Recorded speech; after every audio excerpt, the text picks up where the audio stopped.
May na-order na naman ako kay Berna.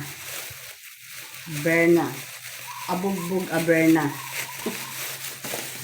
Kay Berna, ang sikat na online seller. Maganda at chubby-chubby na Berna.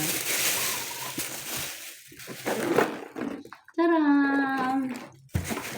Itatry ko doon sa aming likod bahay. Kasi wala kaming ilaw doon sa likod bahay. Meron siyang battery at saka screws. And then, may remote at panel niya. My God, hindi ko alam paano ko to may install. So, kailangan ko ang help ng aking jowa. Yun lang. Saka ko na-flex sa inyo kapag kabit na ng aking mister. Kasi kailangan ko ang tulong niya dito. Bye mga ka-auntie! Good morning mga ka-auntie! Hi! Nandito na ako sa aking may labahan. So, nakita ko yung pwesto na yon. Nag-aaralan ko talaga kahapon pa. Nung ma-receive ko itong aking solar lights, ito.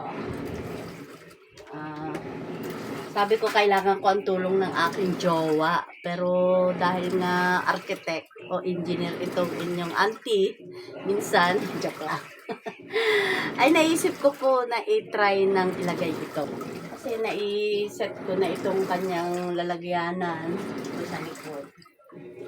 Siguro, saka ko na lang siya fix. Titingnan ko lang muna ang kanyang performance. And this one, nakita ko meron doon sa hagdan.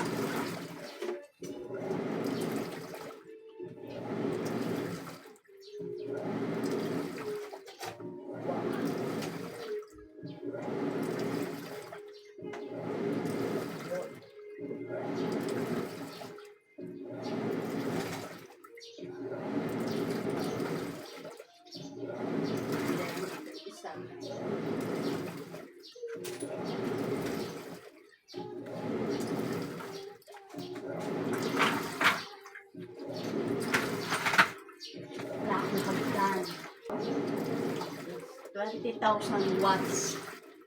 So, solar lights. High efficiency. Low battery. Hindi kasi kasya dito sa butas niya yung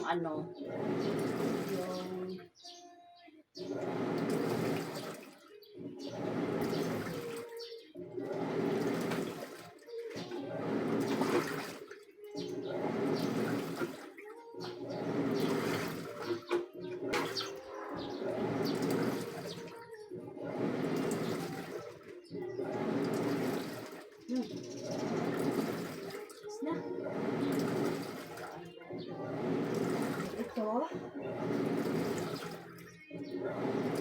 Actually, gusto ko siyang ilagay dito. Kaya lang wala akong hagdan sa aking bubong. Ito, pansamantala. Ganito na lang muna.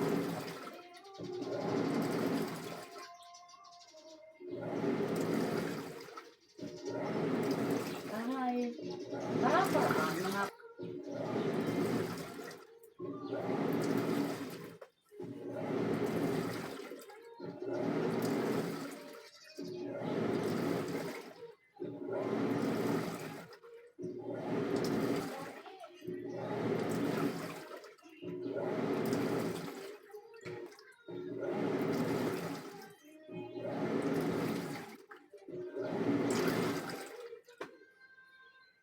yan.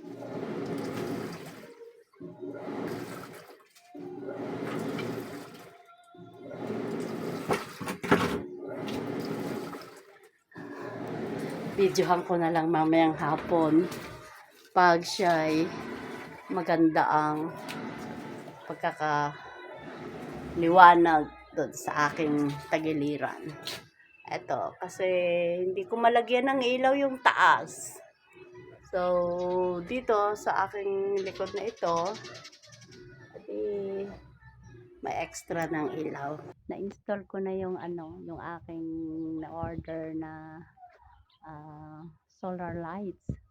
Dito lang sa may tagiliran namin para yung liwanag niya liwanag dito sa aking likod bahay. So, mamayang gabi, picturean ko kung anong kanyang itsura kapag nagliwanag siya. Ang ganda nung aking solar lights na nabili. Liwanag. Maliwanag ngayon dito sa aking likod bahay. Oh, yun yung kanya So, ang liwanag niya abot dun sa aking may harapan. Ganda. Maliwanag na ngayon siya dito. Kasi, dati, lagi nang napundi itong ilaw ko dito. So, hindi ko siya mapalitan lagi. Kaya, nag-order ako niyan. Nice! Bye mga ka-auntie!